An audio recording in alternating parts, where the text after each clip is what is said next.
64년 만에 아시안컵 정상에 도전했던 우리나라 축구대표팀이 요르단에 2대0으로 완패하며 결승 진출에 실패했습니다.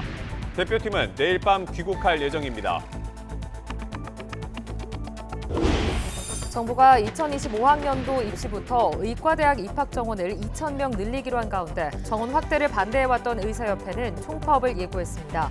정부는 위법 행위에 대해 엄정 대응한다는 방침이어서 양측의 충돌 가능성이 커지고 있습니다. 윤석열 대통령이 김기춘 전 청와대 비서실장과 김건진 전 국방장관을 설 특별사면에 포함시킨 것을 두고 미리 사면을 약속한 것 아니냐는 의혹이 나오고 있습니다.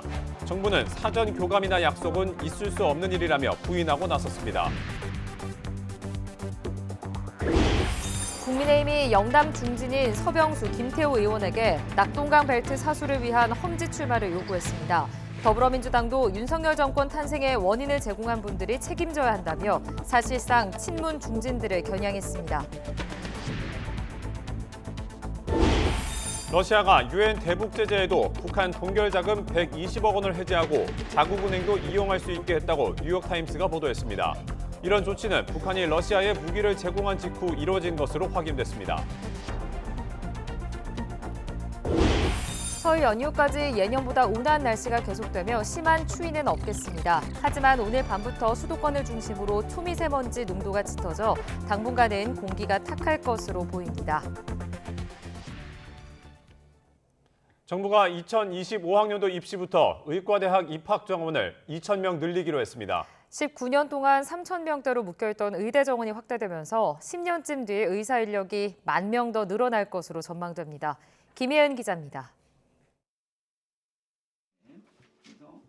19년째 묶여있던 의대 정원이 올해 치러지는 2025학년도 대학 입시부터 큰 폭으로 늘어납니다. 지난 2006년에는 의약분업 여파로 정원이 축소된 점을 감안하면 의대 정원이 늘어나는 건 지난 1998년 이후 27년 만입니다. 1,000명에서 수천 명까지 다양한 사회적 요구 속에 정부가 선택한 증원 규모는 2,000명. 의대 증원 규모가 1,000명 수준으로 거론되던 초기 논의 때보다 파격적인 증원에 나선 겁니다. 응급실 뺑뺑이나 소아과 오픈런 같은 필수 의료 공백에 대한 위기감이 작용한 것으로 보입니다. 의사 수가 부족해서 많은 국민들이 불편을 겪고 계십니다. 국민의 건강과 생명을 지키기 위해 의사 인력 확대는 더 이상 늦출 수 없는 시대적 과제입니다. 또 의사단체의 반발이 큰 변수기는 했지만 의대 정원을 대폭 늘려야 한다는 여론이 동력이 된 것으로 보입니다. 19년이라는 오랜 기간 완수되지 못한 과제를 책임감 있게 추진할 수 있게 된 것은 모두 국민 여러분의 높은 관심과 지지 덕분입니다. 2035년 의사 인력이 15,000명 부족하다는 전망도 대폭 확대에 대한 중요한 근거가 됐습니다. 내년 입학생부터 2,000명이 의대에 추가로 입학하면 6년 뒤 의대를 졸업해서 의사가 되는 인력이 2,000명 더 늘고 이후 2035년까지 10,000명이 더 늘어나는 겁니다. 정부는 이후 의료 환경 변화 등을 고려해서 의사 인력을 주기적으로 조정해 나갈 계획입니다. 의대 증원을 반대하는 의사단체와 달리 보건의료 노조를 비롯한 시민사회단체는 2025학년도를 시작으로 앞으로 의대 정원을 더 늘려가야 한다고 주장하고 있습니다. YTN 김혜은입니다. 의대 정원 확대를 반대해온 의사들은 총파업을 예고했습니다. 의사협회는 물론 전공의들의 단체 행동까지 예상되는데요. 정부는 파업과 동시에 업무 복귀 명령을 발동하고 위법 행위에 대해서는 엄정 대응한다는 방침입니다. 조용성 기자입니다. 정부가 결국 의대 증원 발표를 강행하자 의사협회는 아껴뒀던 총파업 카드를 꺼냈습니다. 의협은 집행부 총사퇴 후 비대위를 꾸린 뒤 파업 준비에 나서겠다고 예고했습니다. 지난 12월 실시한 파업 찬반 전해운 설문조사 결과를 즉각 공개하고 이에 따라서 즉각적인 총파업 절차에 돌입할 것입니다. 총파업에는 전공의들도 참여할 가능성이 높습니다. 전공의 협의회는 의대 증원 시 단체 행동에 나서겠다는 비율이 90%에 육박한다고 밝혔습니다. 대학병원 등 대형 병원 업무의 상당 부분을 맡고 있는 전공의들이 파업에 동참할 경우 환자들의 불편은 더 커질 수밖에 없습니다. 정부는 파업과 동시에 업무 복귀 명령을 내리겠다며 엄정 대응을 예고하고 나섰습니다.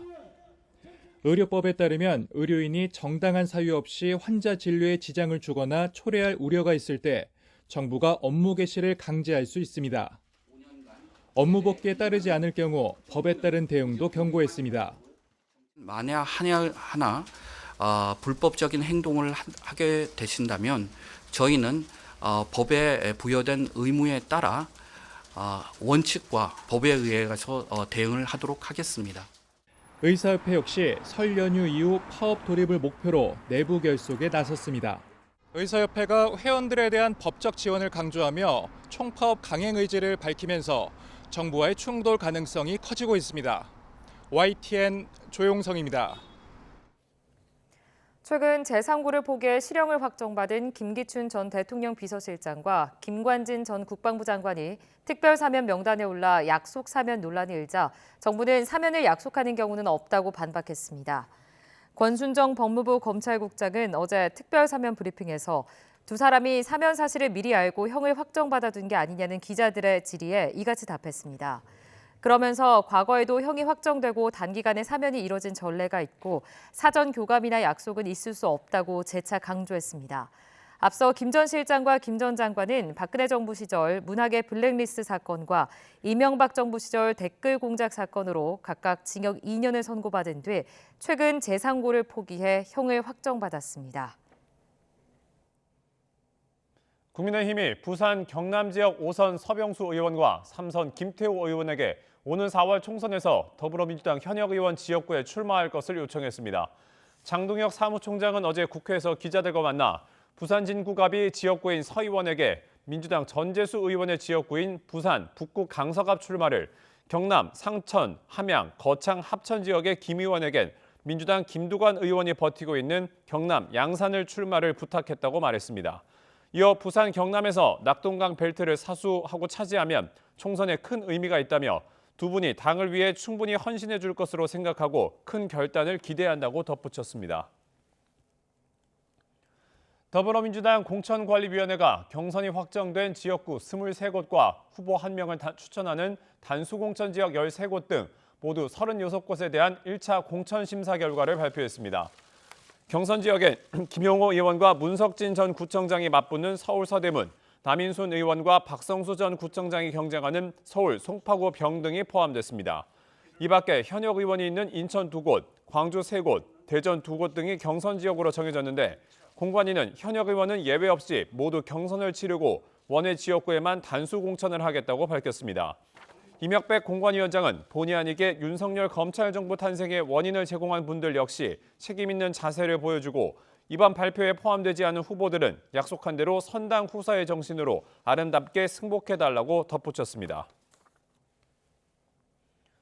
더불어민주당이 진보 진영을 아우르는 이른바 통합 비례정당을 추진하기로 하면서 구체적으로 누구와 어떻게 손을 잡을지 관심이 쏠리고 있습니다. 조국, 송영길 신당 등이 현실화할 거란 전망까지 나오면서 4년 전처럼 비례정당 난립에 대한 우려도 나오고 있습니다. 김경수 기자가 보도합니다. 전통적 지지 기반인 호남에서 준연동 형제 유지와 통합 비례정당 추진 방침을 밝힌 이재명 대표는 직접 소속 의원에게 결정 배경을 설명했습니다. 여당의 일방적인 위성정당 창당에 맞선 일종의 정당 방위라고 비판의 화살을 돌렸습니다. 반칙을 하는 상황에서 우리가 대응하지 않으면 우리 국민들의 표심이 또 주권 의지가 왜곡될 수밖에 없는 급박한 상황이라 굳이 표현하자면 정당방위라고나 할까?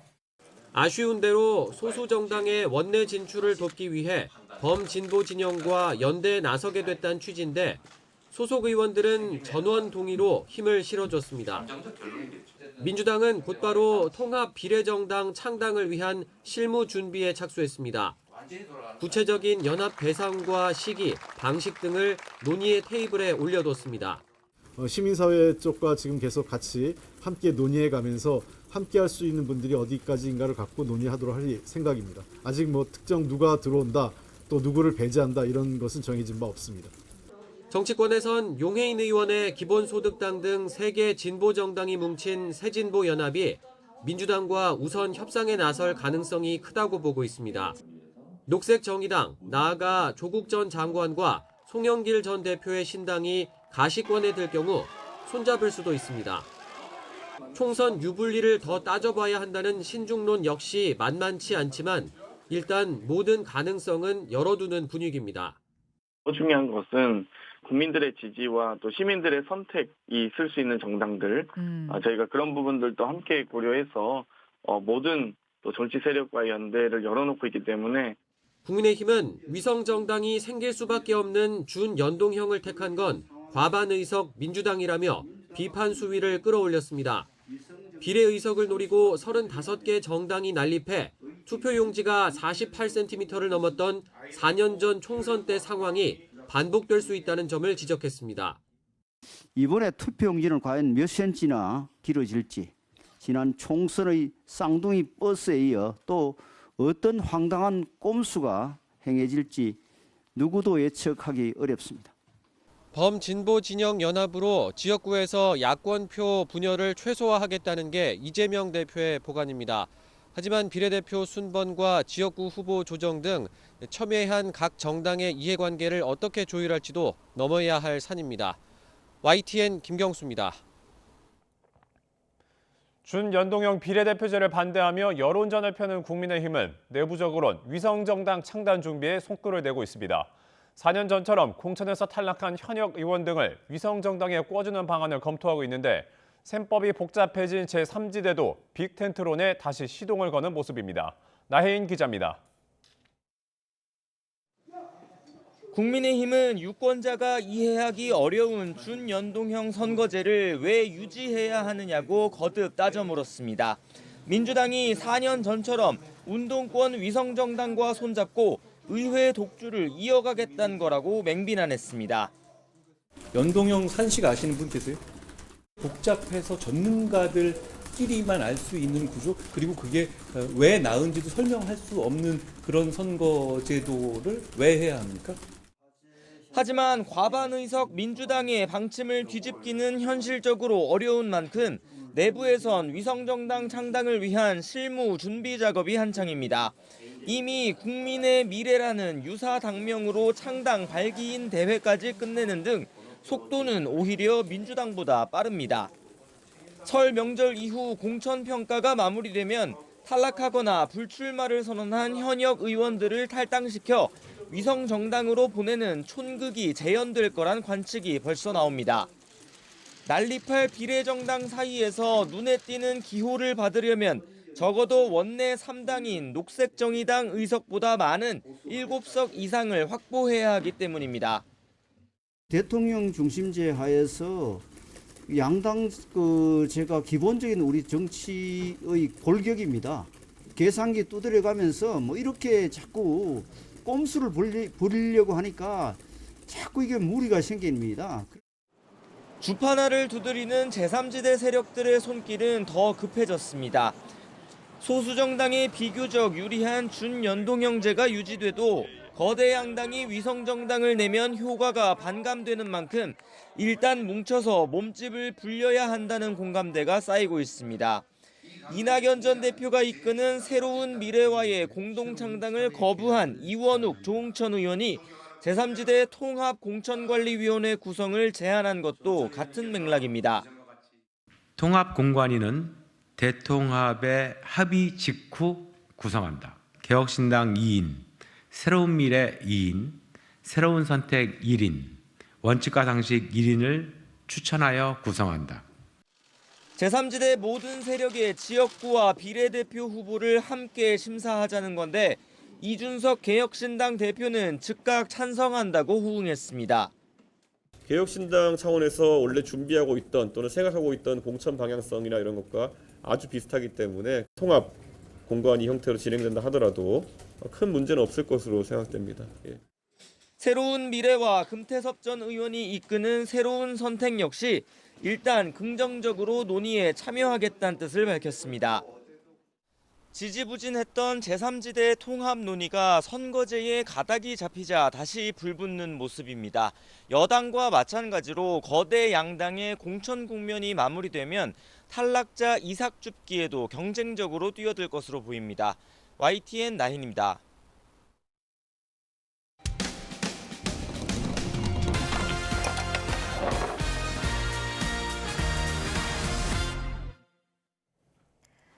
우리 법에서 맹견으로 분류하는 대형견 로트와일러가 40대 대리운전 기사 부부를 공격해 심하게 다치게 한 사건이 벌어졌습니다. 대리운전 고객차에 실려있던 개가 밖으로 나와 주인과 신랑이 하던 기사를 문 건데 경찰은 쌍방폭행 혐의부터 적용해 조사 중인 것으로 확인됐습니다. 차상은 기자입니다. 새벽 시간 도로가에서 두 남성이 뒤엉켜 승강이를 벌입니다. 대리운전 기사 40대 A씨와 차주 B씨입니다. 남편 A씨를 도우며 차로 따라오던 아내가 경찰에 신고하고 증거 영상을 촬영하던 중 끔찍한 일이 벌어졌습니다. B씨 차에 실려있던 맹견 로트와일러가 밖으로 나와 A씨 아내를 공격한 겁니다. 와이프 머리채를 잡고 이제 물고 흔들고 끌고 가는 거죠. 와이프는 막 소리를 지르고 목 아프다 하고 살려달라고 하는데 그 사람은 저를 누르고 그대로만 있었고. 개는 떼어내려는 A씨도 공격했고 손과 팔을 심하게 물고 나서야 멈췄습니다. 오도독 소리가 날 정도로 너무 아팠어요. 선생님 살려주세요 이랬는데 이 사람이 아이씨 하면서 그냥 가만히 있더라고요. 개에 물린 두 사람은 경찰 요청으로 출동한 119 구급차로 이송됐습니다. 사건이 벌어진 지 3주가 지났지만 만신창이가 된 손에는 당시 흔적이 그대로 남아 있습니다. 그런데 경찰이 A씨와 B씨 두 사람 모두 쌍방폭행으로 입건하면서 피의자로 경찰 조사까지 받아야 할 처지에 놓였습니다. 차주 B씨가 자신도 부부에게 맞았다고 주장했기 때문입니다. 최초 출동한 지구대에서 그렇게 올라와 있는 상태이기 때문에 일단 그걸 가지고 그걸 토대로 조사를 하는 거죠. 로트와일러를 맹견으로 분류한 동물보호법은 외출할 때 입마개와 목줄을 해야 한다고 명시했지만 무시하다가 사고가 나는 경우가 적지 않습니다. B씨 차량 블랙박스는 경찰이 확인했을 때 저장 기한이 지나 당시 상황은 지워진 상태였습니다. A씨 아내 차에 찍힌 영상은 화질이 좋지 않아 사람만 간신히 구분할 수 있는 정도입니다. 사건이 벌어지기 전부터 개 입마개와 목줄은 없는 상태였다고 A씨는 주장했습니다.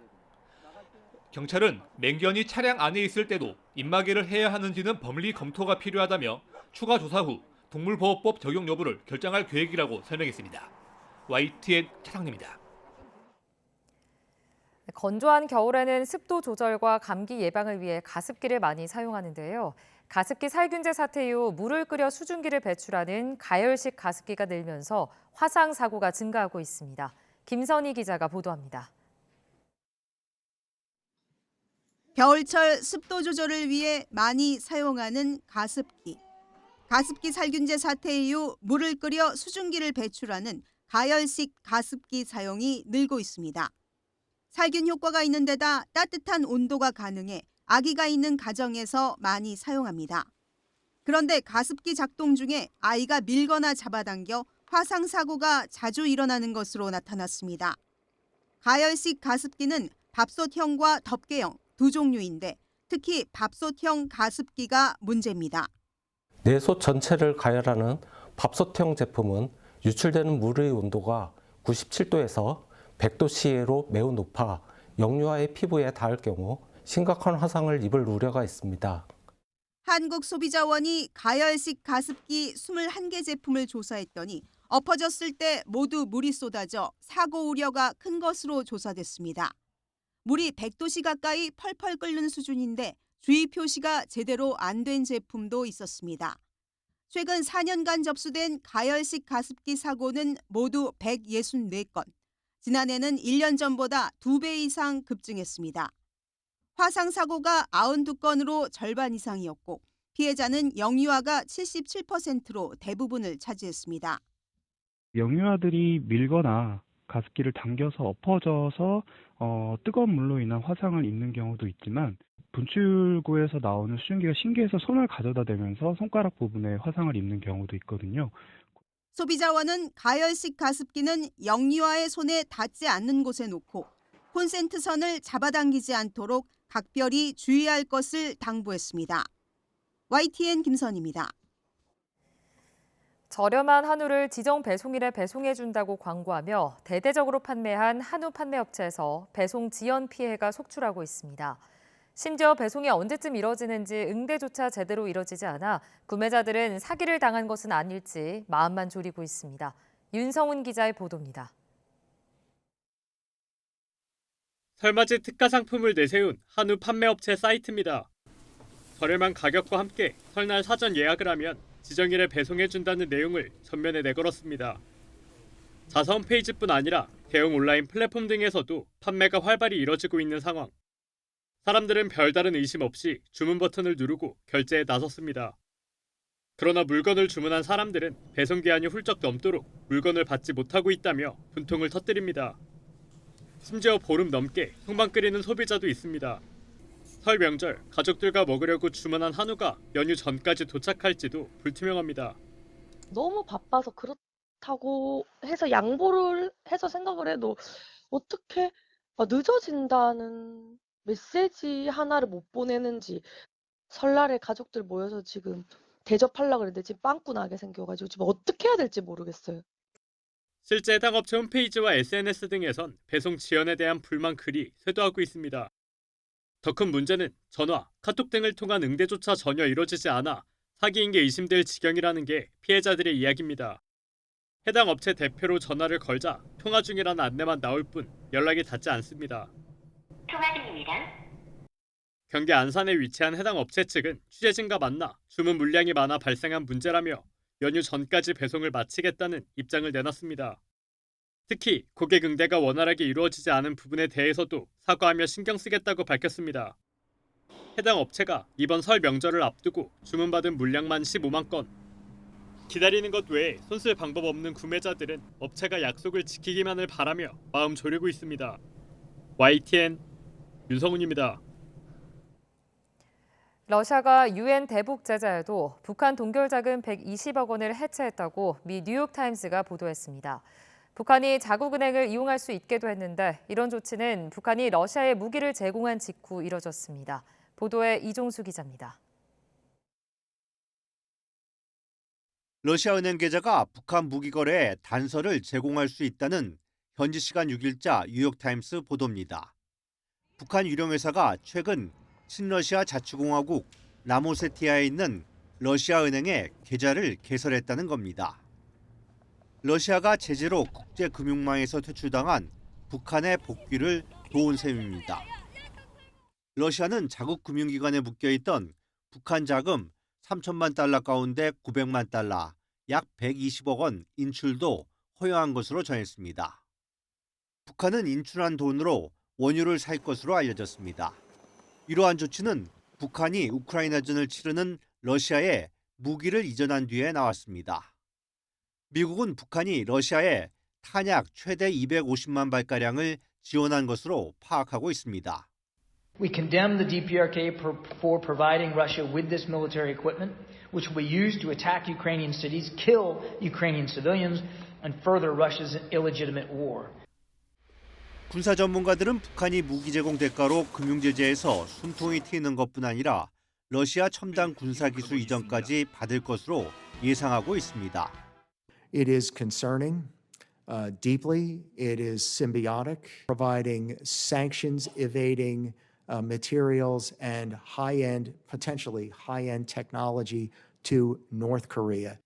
지난달 중순 최선희 북한 외무상의 푸틴 대통령 면담으로 가시화된 푸틴 방북을 통해 러시아 미사일 기술 이전 등 무기 지원 확대 논의가 이뤄질 것으로 관측되고 있습니다. YTN 이종수입니다. 수요일인 오늘도 큰 추위는 없겠습니다. 현재 서울 기온은 영하 0.7도로 예년 기온을 4도가량 웃돌고 있고요. 한낮에도 4도까지 올라 활동하기 한결 수월하겠습니다. 다만 기온이 낮은 경사로나 이면도로에는 여전히 빙판을 이루는 곳이 많습니다. 출근길 교통안전에 각별히 유의하시기 바랍니다. 오늘 전국적으로 흐리거나 구름만 많은 날씨를 보이겠습니다. 아침까지 강원도에는 1cm 미만의 눈이 조금 내리겠고 그 밖에 중부와 경북 북부에는 눈이 날리는 곳이 있겠습니다. 또 영남 내륙을 중심으로는 가시거리 200m 미만의 짙은 안개가 끼겠습니다. 오늘 아침은 어제보다 조금 낮은 기온으로 출발하고 있습니다. 현재 서울 기온은 영하 0.7도, 대구 0.8도를 나타내고 있습니다. 한낮에는 서울 4도, 부산 9도까지 올라 예년 수준 보이겠습니다. 당분간 예년보다 온화한 날씨가 이어지며 심한 추위는 없겠지만 아침에는 영하권을 보이며 공기가 다소 차갑겠습니다. 다가오는 설 연휴에도 대체로 맑은 날씨를 보일 전망입니다. 지금은 대기질이 양호하지만 대기가 정체되고 중국발 스모그가 유입되면서 일부 중서부 지방은 오전과 밤한때 공기가 탁하겠습니다. 호흡기 건강 관리에도 신경 써주시기 바랍니다. 지금까지 YTN 원희다입니다.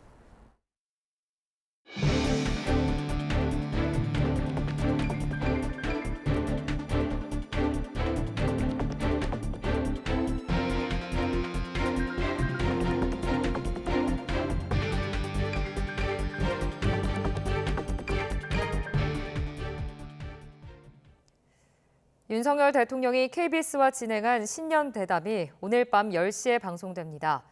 윤 대통령은 지난 4일 용산 집무실에서 박장범 KBS 앵커와 함께 인터뷰를 진행했으며 KBS는 특별 대담 대통령실을 가다라는 제목으로 1TV를 통해 100분간 방영된다고 밝혔습니다.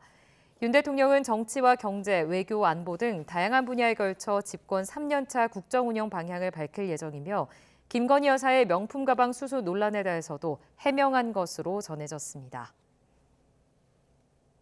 국민의힘 한동훈 비상대책위원장은 오늘 오전 한국프레스센터에서 진행되는 관훈클럽 초청 토론회에 참석해 전국 현안에 대한 자신의 견해를 밝힙니다.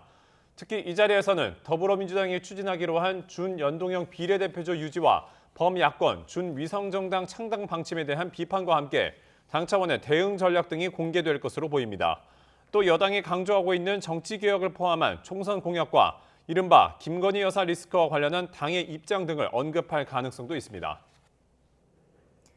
더불어민주당은 4월 총선 승리를 위해 이재명 대표가 추진하겠다고 밝힌 범야권 통합형 비례정당 창당을 위한 실무 작업을 본격적으로 시작합니다. 민주당은 오늘 최고위원회의에서 박홍근 전 원내대표를 민주개혁진보선거연합 추진단장으로 추인합니다. 박홍근 단장은 앞으로 진보진영 군소정당들과 비례대표 지역구 후보 공천 등 구체적인 선거 연대 방식 등을 협의하게 됩니다. 민주당은 의원총회에서 준연동형 비례제 유지와 통합형 비례정당 추진을 만장일치로 추인했고 창당 준비를 위한 실무회의도 진행했습니다.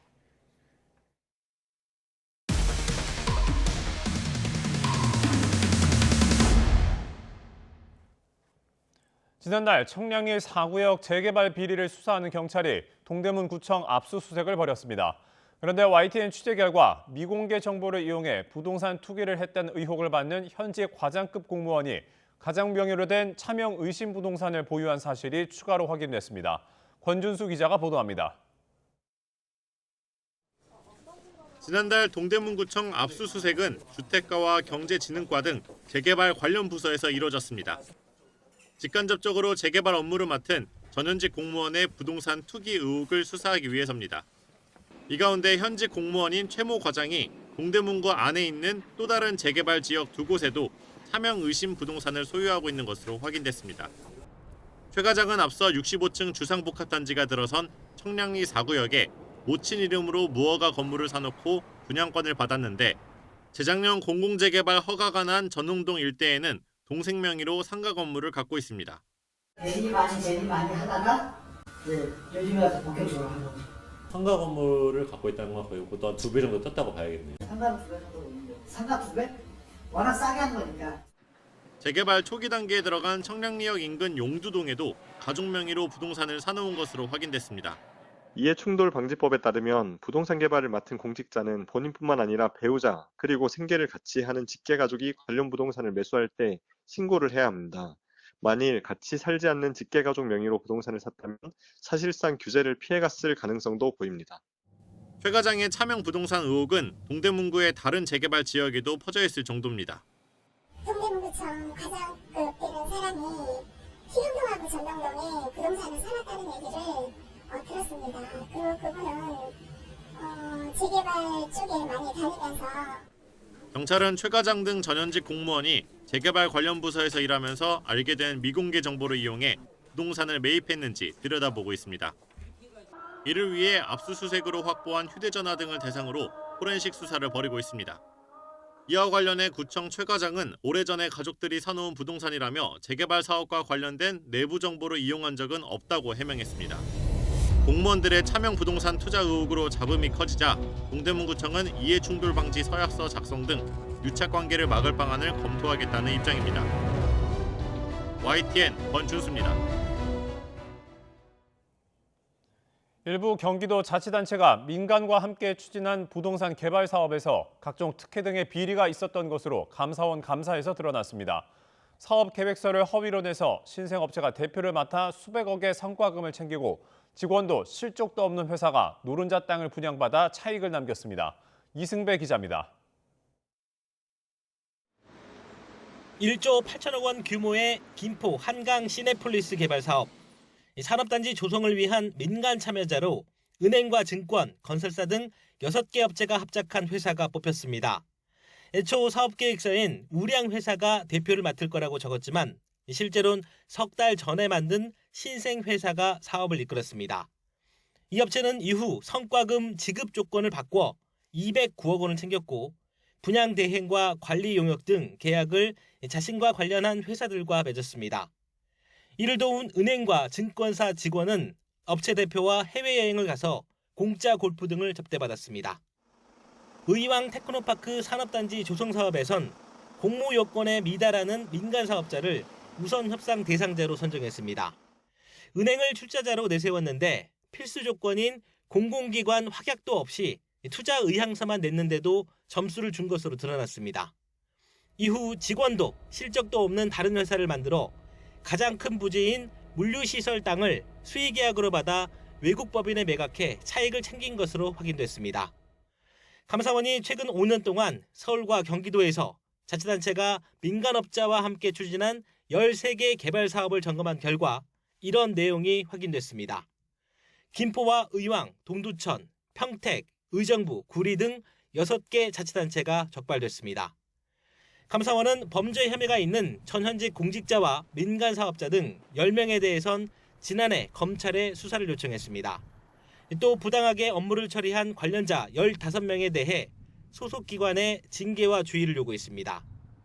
감사원은 정하영 전 김포시장이 또 다른 개발 사업에 부적절하게 개입한 정황이 있다고 보고 검찰에 수사를 요청했지만 감사 결과 위법 부당한 혐의를 발견하지 못했다고 밝혔습니다. YTN 이승배입니다. 경찰이 올해 사기 범죄를 근절하는 데 총력을 기울이기로 했습니다. 윤익은 경찰청장은 올해 주요 정책을 설명하는 자리에서 범죄 양상이 바뀌면서 사기가 가장 많은 비중을 차지하고 진화했다며 전국 경찰을 일정 기간 사기 사건에 투입하겠다고 밝혔습니다. 특히 이번에 출범하는 형사 기동대를 통해 첩보를 수집하고 수배자 전담 수사팀과 함께 범죄자 검거에도 집중한다는 계획입니다. 설 차례상을 차리는 데 드는 비용이 평균 31만여 원으로 3주 전보다 5% 넘게 오른 것으로 나타났습니다.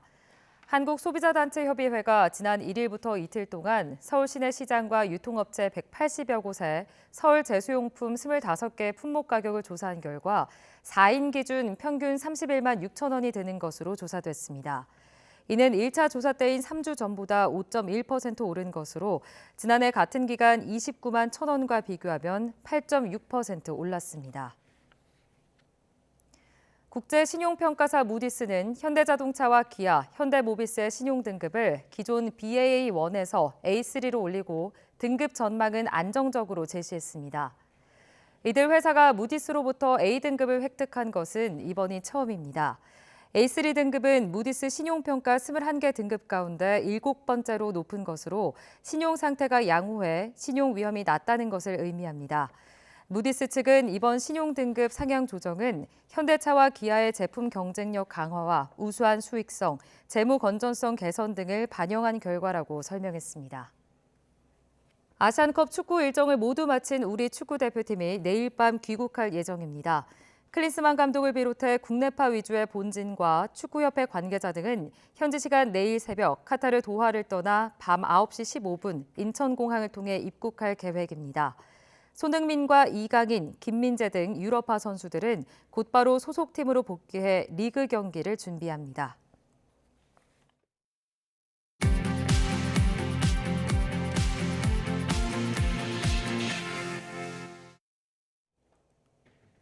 이 시각 세계눈입니다. 좀처럼 눈이 오지 않던 일본 도쿄를 비롯해 간토 지역에 많은 눈이 내리면서 도심 곳곳이 큰 혼잡을 빚었습니다. 특히 눈길에 미끄러져 200명이 넘게 다쳤고 항공편과 고속도로 등 교통편에도 차질이 잇따랐습니다. 도쿄에서 김세호 특파원이 보도합니다. 낮부터 시작된 눈이 저녁 무렵 도로 곳곳을 순식간에 덮었습니다. 간토 지방에 많은 눈이 내리면서 도쿄 23구 전역에 한때 대설경보까지 내려졌습니다. 저녁 무렵부터 눈발이 거세지면서 인도와 차도의 구분조차 쉽지 않습니다. 도쿄는 최대 8cm까지 눈이 쌓였는데 도쿄에 1cm 이상 눈이 쌓인 것은 2년 만입니다. 시민들은 귀가를 서둘렀지만 교통편을 잡기가 쉽지 않습니다. まだ9時半なのに最後だって言われたんで、もう乗れないとほぼ諦めてますね。 달리던 차량이 미끄러져 다른 차량을 들이받는 등 사고도 잇따랐습니다. シャーベット上で結構滑るような路面でしたね。どこも多分事故が多いのか昼過ぎって言われてて。 보행자들이 넘어져 다친 사례도 속출했는데 부상자는 최소 240명 이상인 것으로 파악됐습니다. 눈이 그친 이튿날에도 전철 운행에 차질이 이어지며 역 앞은 출근길 시민들로 장사진을 이뤘습니다. だいぶ1時間ぐらい早く来て、遅れるっていうのは事前に分かってたんで。 고속도로도 곳곳이 통행이 막히고 하네다 공항을 오가는 항공편도 결항이 이어졌습니다. 일본 기상청은 당분간 낮은 기온이 이어지는 만큼 도로 결빙에 주의를 기울여 달라고 촉구했습니다. 도쿄에서 YTN 김세호입니다. 기후위기에 대비해 유럽연합 집행위원회가 2040년까지 온실가스 배출량을 90%까지 줄일 것을 권고했습니다. 하지만 농업 분야는 제외돼 농민들의 트랙터 시위에 백기를 들었다는 지적이 나옵니다. EU 행정부 격인 집행위원회는 현지 시간 6일 발표한 2040년 기후 중간 목표 관련 통신문에서 오는 2040년까지 EU 전역의 온실가스 배출량을 1990년 대비 90% 감축할 것을 권고했습니다. 미국 연방항소법원이 트럼프 전 대통령의 대선 뒤집기 시도 관련 기소가 면책특권 적용 대상이 아니라는 판단을 내렸습니다. 연방항소법원 재판부는 트럼프 측의 면책특권 주장을 기각하며 대통령 시절 적용받을 수 있는 면책특권은 더 이상 시민 자격의 트럼프를 보호하지 않는다고 판단했습니다.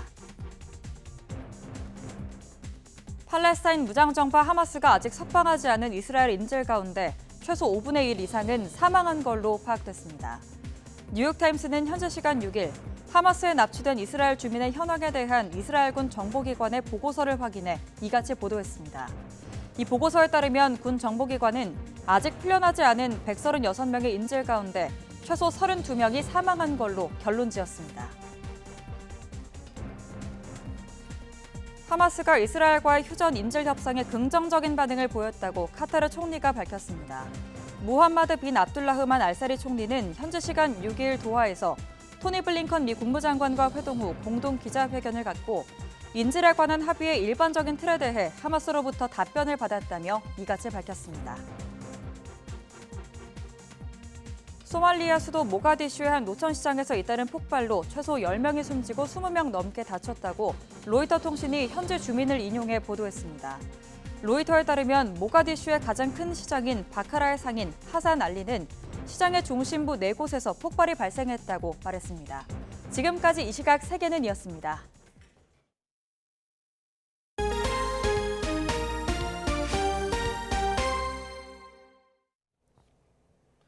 한국의 매운맛이 세계인의 입맛을 사로잡고 있습니다. 지난해 불닭 양념이나 고추장 등 소스류 수출이 역대 최대 실적을 달성했습니다. 황부혜경 기자입니다. 알싸한 매운맛의 원천, 국산 소스 수출이 활기를 띠고 있습니다. 지난해 우리나라 소스 수출은 3억 8,400만 달러, 우리 돈으로 5천억 원을 넘겼습니다. 1년 전보다 6%가량 증가한 수치로 역대 최대 실적입니다. 수출 물량은 13만 1,800톤으로 10년 전과 비교하면 2배 가까이 늘었습니다. K-팝 스타들과 영화 등을 통해 한식이 널리 알려졌고 최근 SNS에서 불닭과 떡볶이 매운 음식 챌린지가 인기를 얻고 있기 때문으로 풀이됩니다. 품목별로는 불닭 소스와 불고기, 치킨 양념 등 혼합 양념 소스 수출액이 2억 달러를 넘으며 전체 수출 실적을 이끌었습니다. 또 떡볶이의 필수 재료인 고추장 수출도 1년 전보다 18%가량 늘며 역대 최대 실적을 냈습니다. 수출국도 점차 늘어나 지난해엔 역대 가장 많은 139개 나라에 진출했습니다. 이 가운데 미국으로의 수출이 21.8%로 가장 많은 비중을 차지했고 중국과 일본 등의 순이었습니다. 소스류 수입액은 3억 1,700만 달러로 5년 연속 무역 흑자를 기록했습니다. 한식을 넘어 이제는 K소스가 세계인의 주목을 받고 있습니다. YTN 황보혜경입니다. 올해 전기차를 살 때 보조금을 100% 받으려면 5,500만 원이 안 되는 차를 골라야 합니다. 네, 또 국산 배터리에 유리한 기준이 도입돼 중국산과 테슬라 전기차는 상대적으로 보조금 액수가 줄어들 전망입니다. 김평정 기자입니다. 올해도 지난해와 마찬가지로 8,500만 원 미만 전기 승용차를 사면 보조금을 받을 수 있습니다. 그러나 보조금을 100% 받을 수 있는 기준은 5,500만 원 미만으로 지난해보다 200만 원 낮아졌습니다. 차량 가격 인하를 유도하기 위한 목적으로 내년에는 5,300만 원으로 더 낮춰집니다. 전액 지원 기준을 넘으면 8,500만 원 미만까지 보조금을 절반만 받습니다. 이에 따라 국내에서 5,699만 원에 판매되는 테슬라 모델 Y는 지난해엔 보조금을 모두 받았지만 올해는 절반만 받을 수 있습니다. 배터리 기준도 강화돼 에너지 밀도와 재활용 가능성이 높을수록 보조금을 더 받게 됩니다. 에너지 밀도가 1리터에 400와트시 이하이고 리튬과 인산철을 재활용할 수 있는 중국산 LFP 배터리보다는 1리터에 500와트시를 넘는 경우가 많고 니켈과 코발트, 망간까지 회수할 수 있는 국산 NCM 배터리가 더 유리합니다. 배터리의 효율, 친환경성, 성능 거기도 포함이 되겠죠. 그래서 친환경성을 반영을 해서 보조금 체계를 개편한다 하는 것이 결론이라고 말씀을 드릴 수 있겠습니다. 운행기록 자기진단장치 OBD를 단 차량에 주는 20만 원 배터리 안전보조금 항목이 새로 생겼는데 사실상 이 장치를 달지 않은 테슬라만 못 받게 될 것으로 보입니다. 국산차에 유리한 전기차 보조금 개편은 미국과 프랑스 등에서 보조금을 활용해 자국 시장을 보호한 흐름과 비슷합니다. 다만 LFP 배터리가 전기차 가격을 낮추는 역할을 하고 국산차에도 장착되는 경우가 늘고 있는 점을 들어 친환경차 확대 흐름에 역행하는 조치라는 지적도 있습니다. 전기 승용차 국비 보조금은 중대형은 최대 650만 원, 경소형은 최대 550만 원이고 여기에 지자체 보조금은 따로 받을 수 있습니다. YTN 김평정입니다. 서울대학교가 2028학년도부터 수시와 정시 모두 수능 성적 반영 비중을 대폭 줄일 방침입니다. 서울대는 대입정책 포럼에서 수시 지역균형 선발 전형에 남았던 수능 최저학력 기준을 없애고 정시 선발 비율 40%도 교육당국과 협의해 축소하는 방안을 검토했습니다. 대신 서류평가 과정을 전문화하고 면접 단계에서 집단 면접 등 다양한 방식으로 학생의 역량을 심도 있게 검증하는 등 변별력을 강화할 방침입니다. 제주 철새도래지에서 고병원성 조류 인플루엔자가 검출돼 관계 당국이 방역을 강화했습니다. 제주도는 구자읍 하도 철새도래지에서 발견된 오리 사체에서 고병원성 조류 인플루엔자 바이러스가 발견됐다고 밝혔습니다. 방역당국은 철새도래지 주변 10km 반경 안에 있는 30여 가금 농가에 대한 검사 결과 이상은 없다며 방역을 강화하고 이동을 제한했습니다. 어제 오후 4시 45분쯤 강원도 양양군 서면 가라피리 국도 44호선 남설악 터널 근처에서 마주오던 스타렉스 상업차와 SM5 승용차가 충돌했습니다. 이 사고로 승용차 운전자 75살 A씨와 조수석에 타고 있던 69살 아내가 숨졌습니다. 조사 결과 50대 승합차 운전자는 면허 정지 수준의 음주 상태로 확인됐고 경찰은 차량 블랙박스 등을 통해 정확한 사고 경위를 조사하고 있습니다. 수요일 출근길 교통안전에 유의하셔야겠습니다. 오늘 아침까지 강원도에는 1cm 안팎의 눈이 조금 내리겠고요. 그 밖에 중부와 경북 북부에도 눈이 날리는 곳이 있겠습니다. 도로 곳곳이 빙판을 이룰 것으로 보이니까요. 미끄럼 사고를 조심하시기 바랍니다. 오늘 대체로 구름만 많은 날씨를 보이겠습니다. 다만 오전까지 영남 내륙을 중심으로는 가시거리 200m 미만의 짙은 안개가 끼겠습니다. 또 일부 중서부 지방은 대기가 정체되고 중국발 스모그가 유입되면서 오전과 밤한때 공기가 탁해지겠습니다. 오늘 아침 큰 추위는 없습니다. 현재 서울 기온은 영하 0.7도, 대구 0.8도로 어제보다 조금 낮게 출발하고 있습니다. 한낮에는 예년 수준 보이겠습니다. 서울 4도, 대전 5도, 광주 6도가 예상됩니다. 다가오는 설 연휴에도 심한 추위는 없겠고요. 대체로 맑은 날씨가 이어질 전망입니다. 날씨였습니다.